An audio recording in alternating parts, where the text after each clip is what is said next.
In this video, we will apply the principle of work and energy to a rigid body. The kinetic energy of a rigid body can be expressed as the sum of its translational and rotational kinetic energy. Okay, that is composed of two terms. The first one is a half mv square. This is the kinetic energy due to translation. And the second term is a half Ig omega square. This is for rotation. Okay. Several simplifications can occur. That's like the first case, that is the simple one, that is for the pure translation. When a rigid body is subject to only curvilinear or rectilinear translation, the rotation kinetic energy is zero. So that means that omega is zero. So therefore, the kinetic energy is just only a half mvg squared. And for the case of pure rotation, when a rigid body is rotating about a fixed axis passing through point O, the body has both translational and rotational kinetic energy that we can write in this equation, that is T equal to 0.5 mvg squared plus 0.5 ig omega squared. But if we consider Vg is equal to Rg omega. So after we substitute this term into both equations, we can express the kinetic energy of the body as the following equation, and we may find that actually the kinetic energy of the body according to pure rotation is equal to a half I-O omega squared. That is actually it is just only the initial the kinetic energy due to rotation only, but we change the initial from point about point G to about point O instead by using the parallel axis theorem. Okay, that is actually it is the same. Okay, so if the rotation occurs about the mass center, so in this case, the velocity of the mass center is equal to zero. So the kinetic energy equation is reduced to just only 0.5 Ig omega squared. Okay. And we move to recall the work of a force. Okay, the work done by force is defined by integration of vector force vector scalar product with the displacement vector, that is dr now. Okay, and after we derive this equation in scalar form, it's equal to integration of f cosine theta ds. Okay, when the force is constant, so this equation is reduced to f cosine theta times s. Okay, where f cosine theta represents the components of the force acting in the directions of the displacement. Okay, for particular case, if we consider the work of a weight, the work can be expressed as the work done from weight. For the case that the weight is moving up, we try to move the weight up. Okay, so the work done by weight is negative. Okay, because it is the opposite directions of the motion. So we have to remember that if the force and movement are in the same direction, the work is positive. And if we consider the work of the spring force acting to the body, we consider the work of the spring acting to the body, not the work done of the applied force to the spring, but it is the work done of the spring acting to the body. Okay, so for this case, we found that for a linear spring, the work done is defined by the negative. Negative is mean that it is always for this case, work done of the spring force acting to the body is always negative because the force of the spring always opposite to the motion, okay, of the body.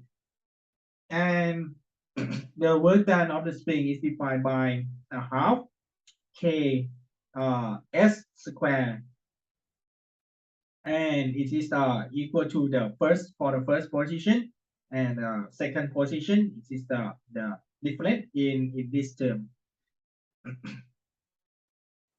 Okay, so let's consider the force that do no work. Okay, there are some external force that do no works. For instance, reaction at the fixed support do no works because the displacement at their point of application is zero. The normal force, the friction force, acting on the body as they roll without slipping over a large surface also do no works, okay, since there is no instantaneous displacement of the point in contact with the ground, okay, that is at this point. For the case of rolling without slipping, this point we may call the point of IC, that is instantaneous center of zero velocity. And also the last one is the internal force do no works because they always act in equal and opposite path. Okay, so the sum of their work is zero. And if we consider the work of couple, okay, when a body is subject to a couple experience general plane motion, the two couple force do work only when the body undergoes rotation. Okay, if the body rotates through an angular displacement d theta, so the work of the couple moment is defined by the work due to couple is equal to integrations of m d theta, the limit of integration from theta 1 to theta 2. And if the couple moments m is constant, so then we can simplify this equation to be m times the difference in change in angle in angular motion. So the work is positive when m and the change in displacement in angular displacement are in the same direction. Okay, let's recall the principle of work and energy. Okay, the principle of work energy is defined by the kinetic energy at the first position plus the work done from the first to the second position. It is become the kinetic energy of the second position. Okay, this is the scalar equation, and it can be applied to a system of rigid body by summing contribution from all body. Okay. Let's take a look at this example. The disk weight of 40 pounds.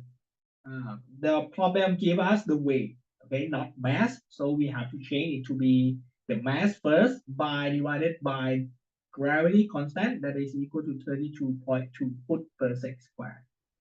Okay, and we have the radius of gyration of the disk equal to 0.6 foot. Okay, and we know that 15 foot-pounds moment is applied, and the spring has a spring constant of 10 pounds per foot. Okay, we would like to know the angular velocity of the wheel when point G moving with 0.5 foot, okay, to the right. Okay, and we know that the wheel start from rest and roll without slipping. Okay, and we know that the spring is initially unstretched. Okay, so for this problem, we will apply the principle of work and energy to solve the problem. Okay, so we starting with draw the free body diagram here. Okay, on the right hand side is a free body diagram of the wheel. It's composed of the spring force, okay, the weight, the applied moment. And for this case, this is the last surface. We have the friction force and normal force here. Okay, since the disc roll without slipping on horizontal surface, only the spring force and couple moment do work. Okay, because the friction force, okay, because it's for the case of it does not slip, so the work done of the friction force is become zero.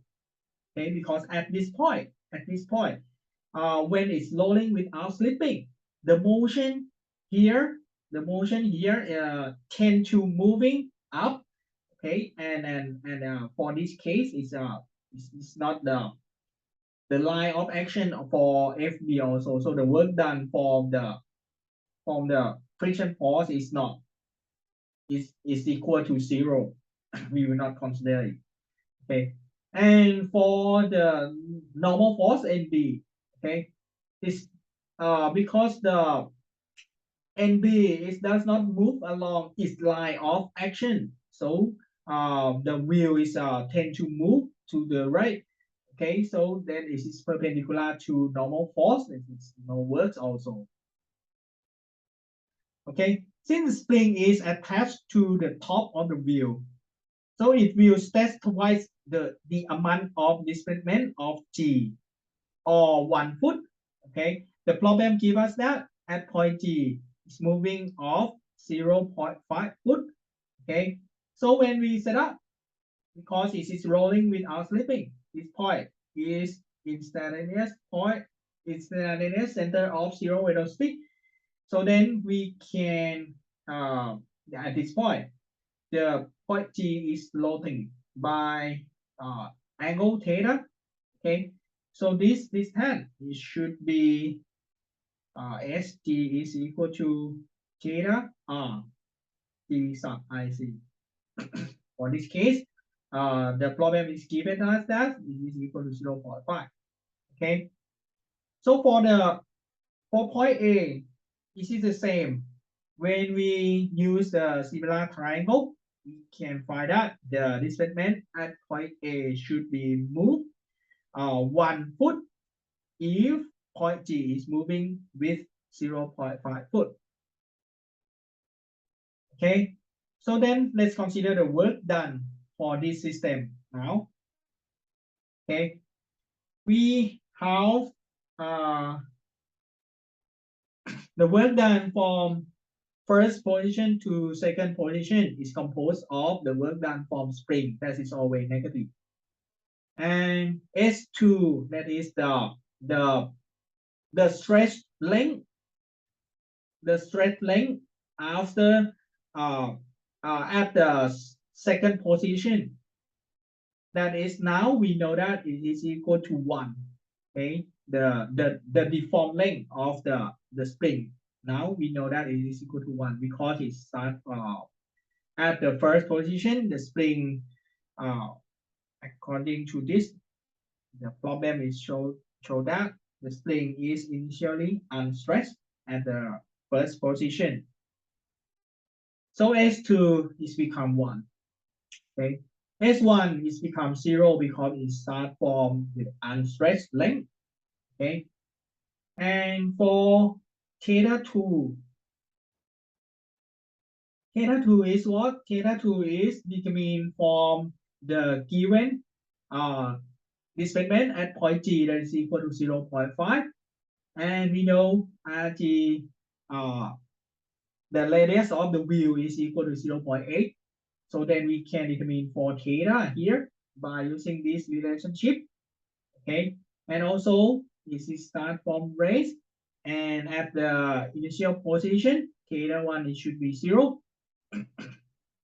So then after we substitute every value into this equation, we get the work done from 1 to 2 is become 4.5 4.375 foot-pounds. Okay, and for the kinematics relation, okay, we know that this point is the instantaneous point of zero velocity. So then Vg is equal to R omega, and this we know that I is equal to 0.8. So for the kinetic energy, at the first position, kinetic energy becomes 0 because the wheel starts from rest. Okay. For the final position, T2 is composed of kinetic energy due to translation, that is a half mvg squared, and kinetic energy due to rotation, a half ig omega squared. Okay. Mass of the wheel, we know weight. Okay, so then we have to divide the weight by gravity constant. Okay, and Vg is equal to 0.8 omega. Okay, so then we have this term. And the second one, Ig is equal to mkg square. Okay, so then we have to change the weight to mass first. And this is the radius of gyration that's given from the problem. And if we have the term of omega square, after we manipulation this, after the manipulation of this equation, we get this. We found that T2 is equal to 0.621 omega square. Substitute this term into the principle of work and energy equation, and we solve. Now we can solve for omega, that is equal to 2.65 radian per second. That's complete this problem.